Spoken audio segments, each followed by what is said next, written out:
Hi students and guys, again मैं जय sir आप लोगों के सामने प्रस्तुत हुआ हूँ नए टॉपिक को लेकर के। नए टॉपिक में अगर आप देखेंगे टेबल लिखा हुआ है बोर्ड पर प्रेजेंट, पास्ट और फ्यूचर। प्रेजेंट पास्ट में is am are plus to का उपयोग कैसे किया जाता है, पास्ट टेंस में वॉज वेयर प्लस टू का उपयोग कैसे किया जाता है, फ्यूचर टेंस में shall will be plus to का उपयोग कैसे किया जाता है, और उसके साथ में have has plus two, had plus two और शैल विल हैव टू का उपयोग कैसे किया जा सकता है। इसको स्टार्ट करें इसके पहले मैं कुछ बातें बोलना चाहता हूँ। कुछ बातें हैं कि आज हम बात करते हैं अपमान की। अपमान कोई किसी का करे, इंसल्ट वर्ड किसी को अच्छा नहीं लगता है, लेकिन क्या ये सत्य है अपमान को पी करके इसके दो इम्पैक्ट होते हैं अपमान के, हम पॉजिटिव ले रहे हैं कि नेगेटिव ले रहे हैं। अगर हम अपमान को अपने जिंदगी में पॉजिटिवली लें तो अपमान का जवाब कोई जरूरी नहीं है कि हम अपमान से दे सकते हैं, बल्कि अपमान का मतलब ये होता है आप उस घूंट को पी जाइए और आप जिंदगी में इतना आगे बढ़िए कि उसके जो अपमान का जवाब है वो मिल जाए अपने आप। मैं उदाहरण देना चाहूंगा तुलसीदास का और महाकवि कालिदास का। तुलसीदास जी को भी अपनी पत्नी रत्नावली से अपमानित होना पड़ा था, सभी को लगभग पता होगा। और तुलसीदास जी को अपमान का वो कड़वा गुण पी करके उन्होंने अपने जीवन में पॉजिटिव इतना उतारा कि वो उन्होंने रामायण की रचना कर डाली, रामचरितमानस की। उन्होंने रामचरितमानस की रचना कर डाली। और जबकि महाकवि कालिदास को उनकी पत्नी विद्योत्मा ने अपमानित किया था, आप लोगों को पता होगा, और उससे वो महाकवि कालिदास हो गए, कालिदास से महाकवि कालिदास हो गए। तो ये दो शख्स को अगर हम अपनी जिंदगी में देखते हैं, पढ़ते हैं उनके बारे में, तो ये पता चलता है कि रत्नावली और विद्योत्मा को लोग आज अगर जानते हैं तो ये दोनों शख्सियत की वजह से जानते हैं। तो इन दोनों ने अपमान का कड़वा घूंट पिया, उसको अपनी जिंदगी में पॉजिटिव उतारा और पॉजिटिव से उतार करके उसकी जिंदगी में बहुत आगे बढ़े। इसलिए हमको अपनी जिंदगी में अपमान का कड़वा घूंट पी करके उसको अपनी जिंदगी में पॉजिटिव उतारना चाहिए, नेगेटिव नहीं उतारना चाहिए। आज का ज्ञान मेरी तरफ से यही है और हम आगे अपने टॉपिक पे बात करते हैं। अब तक हमने पढ़ा इज एम आर का उपयोग हमने पढ़ा वर्तमान काल में, लेकिन इज एम आर के साथ में टू कैसे जोड़ा जाता है और उसका उपयोग कब किया जाता है, उससे वाक्य कैसे बनाया जा सकता है, आज हम ये सीखेंगे। हम वर्तमान काल में बात करते हैं इज एम आर के बाद में टू लगाया जाता है और इसका मीनिंग होता है करना है। इसका मतलब होता है करना है और इसका उपयोग कब करना होता है, रेगुलर वर्क में, जो हमको काम रोजमर्रा करना होता है। अगर ऐसे शब्दों के लिए इस्तेमाल करना हो तो उसके बाद में इज एम आर के बाद में टू लगाया जाता है और उसके बाद में उसका मतलब होता है करना है।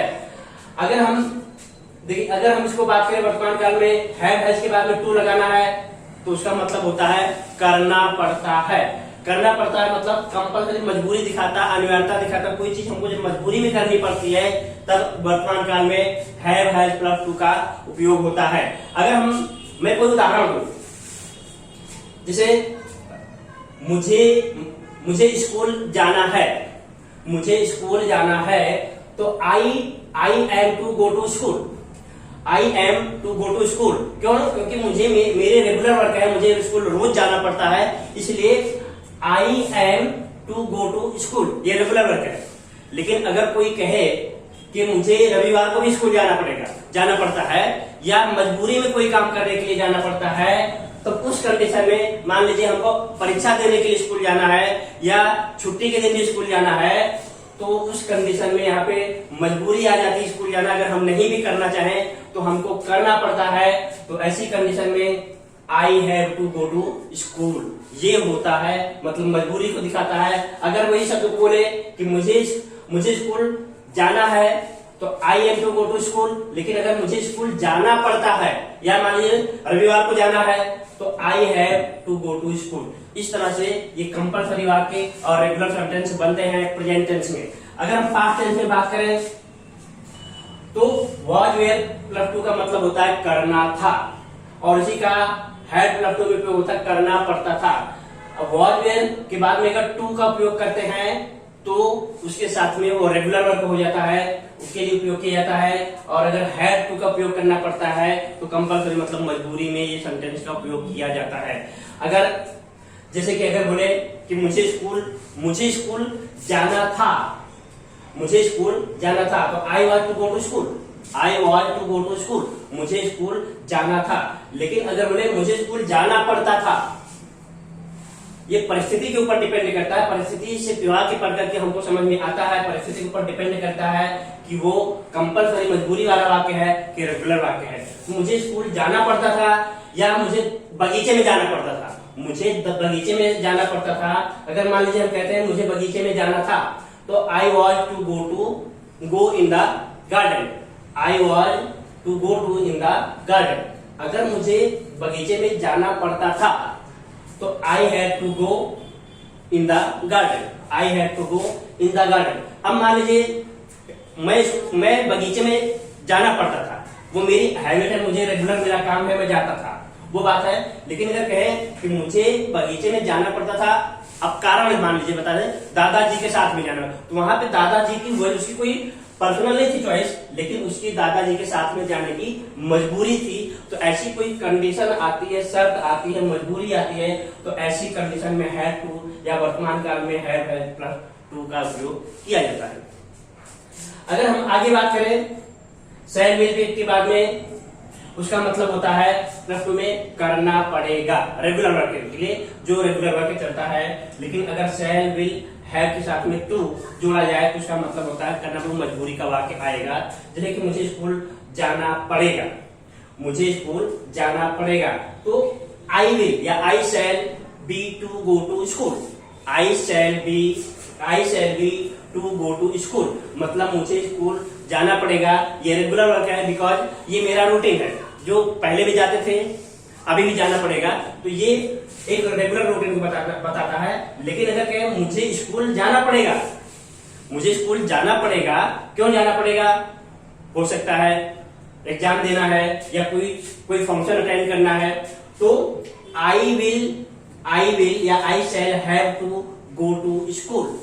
अगर हम कारण उसमें दिखाएं ड्यू टू एग्जामिनेशन मतलब परीक्षा के कारण जाना पड़ सकता है। तो ये वाला ऊपर वाला वाक्य जो रेगुलर वर्क है वो कंपल्सरी मजबूरी को नहीं दिखाता है। अगर हम जाए करें तो भी ठीक है, नहीं करें तो भी ठीक है। लेकिन यहाँ जो सेकेंड वाक्य है कंपल्सरी वाला है, मजबूरी वाला वाक्य है, वो हमको ये बताता है कि हमको करना ही है, करना पड़ेगा, उसके सामने कोई चॉइस नहीं है हमारे पास। तो ऐसी कंडीशन में इसका उपयोग किया जाता है। मेरे ख्याल से ये बातें समझ में आ गई होंगी। लेकिन हम इसको आगे बाय एग्जाम्पल उदाहरण के तौर पे उदाहरण के जरिए भी सीखेंगे। इस तरह से यहाँ पे प्रेजेंट, पास्ट और फ्यूचर में इज एम आर और वॉज वेयर और इसके साथ में टू कैसे जोड़ा जाता है ये बता समझ में आता है। हाँ, तो हम इसको अब हम आगे उदाहरण के जरिए देखेंगे।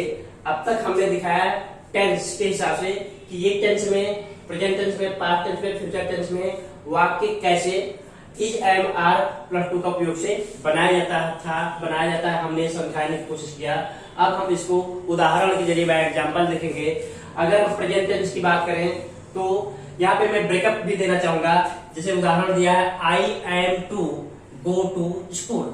अगर हम वाक्य देखेंगे, आई सब्जेक्ट है, एम यहाँ से उठाया है और उसके बाद में टू लगा दिया है, और यहाँ पे जो टू लगता है लास्ट में और उसके बाद में जो वर्ब आएगी, क्रिया नंबर 1 आएगी, इट विल वर्ब, तो उसके साथ में वर्ब 1 जोड़ा जाएगा और इसके इस तरह से वाक्य बनेगा। जैसे वाक्य बना है I am to go to school, मुझे स्कूल जाना है। ये लिखा है रेगुलर वर्क, मतलब रेगुलर वर्क मतलब जो हम रोजमर्रा का काम कर रहे हैं। अगर इसके लिए बोलना है कि मुझे स्कूल जाना है तो I am to go to school, मुझे स्कूल जाना है। अगर उसी को दूसरे ढंग से देखें, दूसरा वाक्य है he is to study book, he is to study book, उसे किताब पढ़ना है, उसे किताब पढ़ना है। अब हम इसमें वाक्य का फॉर्मेशन देखेंगे, वाक्य कैसे बना है। तो यहाँ पे आई सब्जेक्ट है, एम हेल्पिंग वर्ब है, और इसके साथ में जो गो है ये मेन वर्ब हो जाता है और ये ऑब्जेक्ट हो जाता है। और दूसरी बात ये देखिए होता है, इसके बाद जो टू के बाद में वर्ब वन आता है, it is called infinitive verb. इसको इन्फिनेटिव वर्ब भी कहा जाता है। तो generally this is the usages of the infinitive verb. तो अगर हमको इस तरह से वाक्य कंपोज हो रहा है, फिर से हम नजर डालते हैं, I am to go to school, मुझे स्कूल जाना है। अगर सामान्य वाक्य जो हम रोजमर्रा का काम करते हैं इसके लिए यूज करना है तो I am to go to school मतलब मुझे स्कूल जाना है।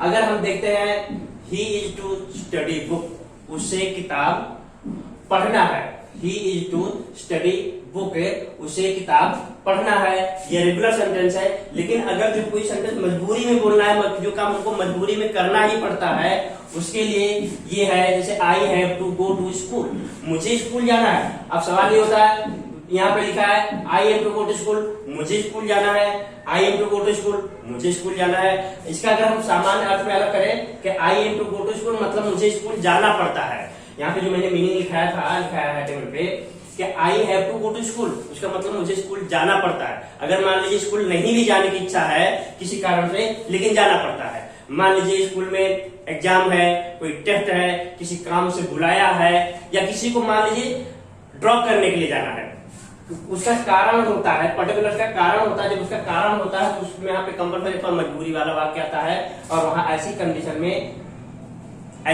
में हैव टू आता है। जैसे I have to go to school, मुझे स्कूल जाना है। अगर इसी में और वाक्य को जोड़ दे, because I have to drop my son, because I have to drop my son, क्योंकि मेरे पुत्र को मुझे स्कूल में छोड़ना है। तो वहां पीछे कारण भी दिया है, मैंने इसलिए कारण बता दिया, जबकि जनरली वाक्य में कारण नहीं दिया, परिस्थिति के ऊपर डिपेंड करता है। आपको समझने के लिए से फिर से इसको क्लियरफाई कर दे कि I am to go to school, मुझे स्कूल जाना है। ये रोजमर्रा का है। कोई स्टूडेंट कहता है मुझे स्कूल जाना है, लेकिन अगर कोई कहता है कि स्कूल, कोई आदमी कह रहा है कि मुझे अपने पुत्र को स्कूल छोड़ने के लिए जाना है, तो I have to go to school, मुझे स्कूल जाना है। अगर उसका कारण हम देखें, टू ड्रॉप माई सन, तो ऐसी कंडीशन में जहां पे मजबूरी में जो काम करना पड़ता है, वहां पे ऐसी परिस्थिति में वर्तमान काल में हैव टू या हैव टू आता है।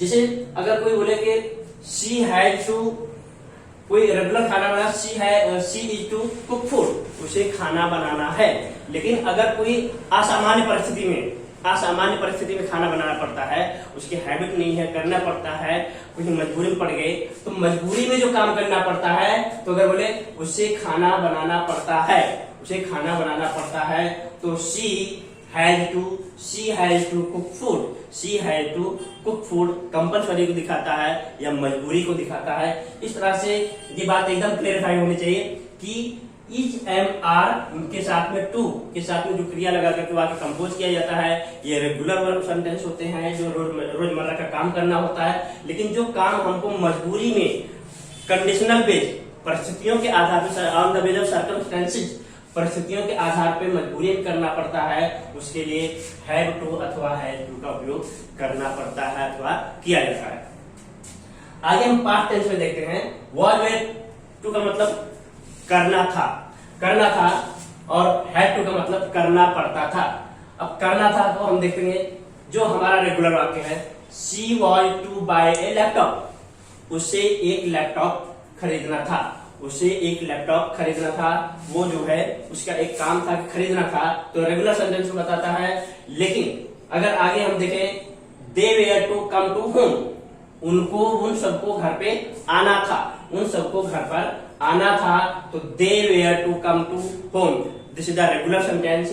ये रेगुलर को बता रहा है, लिखा गया है। अगर हम परिस्थिति जन्य देखें, मजबूरी में, we had to attend the party, हमको पार्टी अटेंड करना था, हमको पार्टी अटेंड करना पड़ा था, हमको पार्टी अटेंड करना पड़ा था। अगर मजबूरी बोले, अब हो सकता है कुछ कारण हो, नहीं भी जाना चाहते हो, लेकिन कोई ऐसे कोई मित्र की पार्टी नहीं हो कि जिसको अवॉइड नहीं कर सकते हैं, या कोई ऐसे हाई प्रोफाइल की पार्टी जिसमें पे हमको जाना जरूरी है, हाजिरी लगाना जरूरी है, तो we have to attend the party because it was my friend's birthday. अगर हम उसका कारण बताना चाहें, we have to attend the party because it was my friend's birthday, क्योंकि मेरे फ्रेंड का बर्थडे था। तो इसमें मैंने क्लियरफाई कर दिया, कारण बता दिया है, बिकॉज मजबूरी है, कंपल्सरी एक दिखाता है, कंपल्सन को दिखाता है।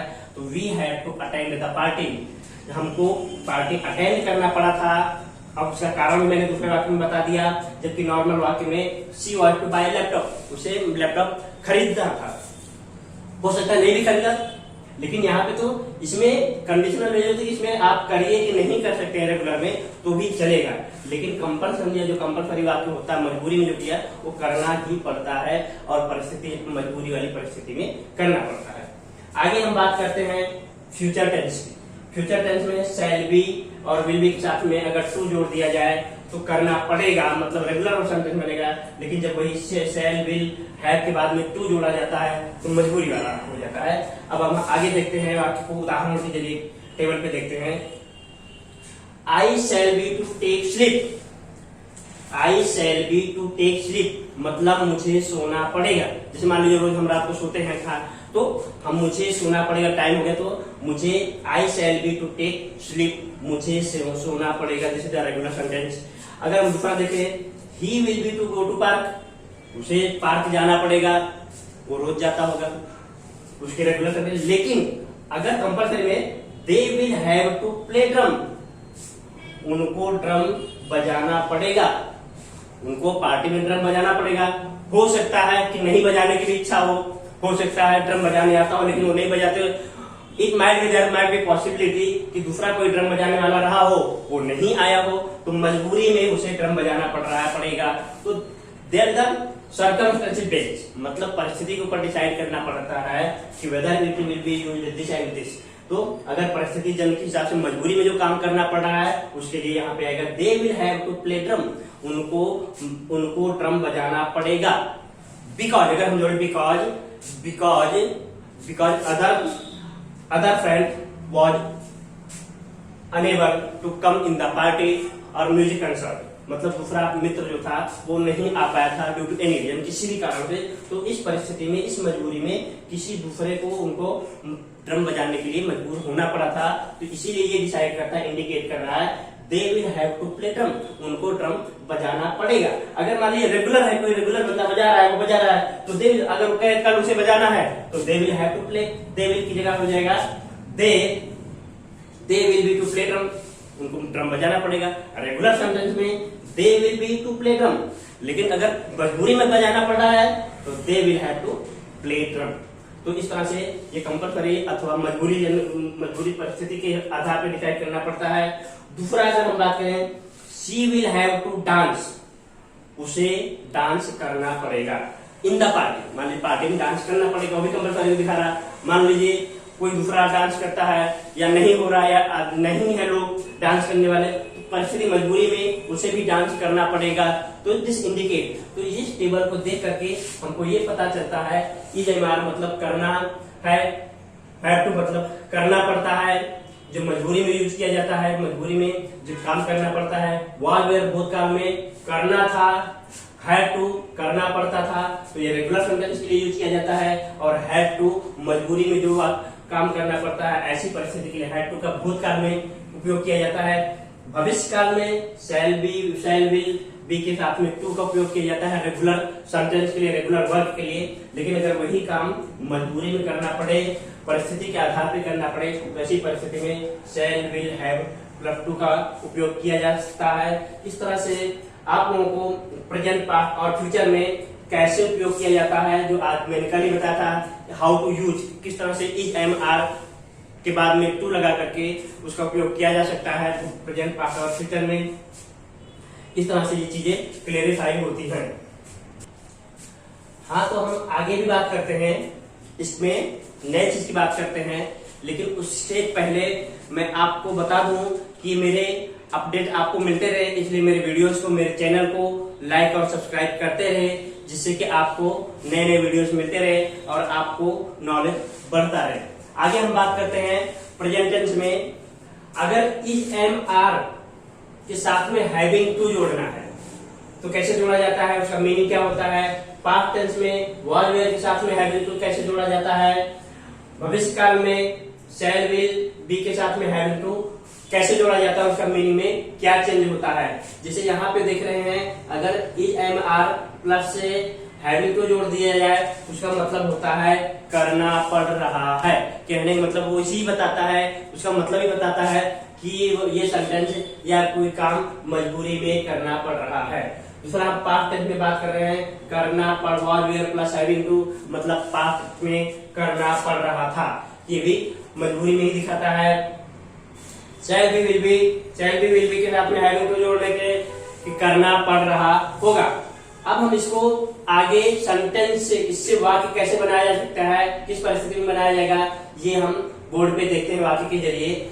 जैसे दिया गया है, I am having to go to school, मुझे स्कूल जाना पड़ रहा है। कंटिन्यूअस बता के मुझे स्कूल जाना पड़ रहा है, मतलब इच्छा नहीं फिर भी हमको जाना पड़ रहा है, तो ये मजबूरी वाली वाक्य है। मजबूरी, I am having to go to school, मुझे स्कूल जाना पड़ रहा है। अगर इससे दूसरा वाक्य है, Anita is having to play flute, flute मतलब बांसुरी, अनीता को बांसुरी बजानी पड़ रही है। हो सकता है उसकी इच्छा नहीं रही होगी, बजाने भी नहीं आता, लेकिन उसको मजबूरी में बजानी पड़ रही है, तो Anita is having to play flute, Anita को बांसुरी बजानी पड़ रही है।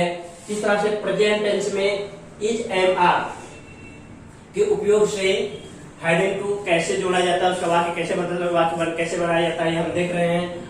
आगे हम पास्ट टेंस की बात करते हैं, भूतकाल की बात करते हैं। भूतकाल में अगर हम वाक्य को देखते हैं तो लिखा गया है, we were having to cook food, मतलब we were having to cook food, हमें खाना बनाना पड़ रहा था, हमें खाना बनाना पड़ रहा था, मतलब कोई परिस्थिति में बनाने नहीं भी आता हो, ऐसी परिस्थिति में फिर भी हमको खाना बनाना पड़ रहा था, तो this showing the compulsoriness of the compulsion situation circumstances basis sentence. आगे है, he was having to pay the bill, उसे बिल भरना पड़ रहा था, मतलब बिल का कोई पेमेंट था, मान लीजिए इलेक्ट्रिसिटी का पेमेंट था, बिजली का बिल था जो भरा नहीं गया था, तो उसे बिजली का बिल भरना पड़ रहा था।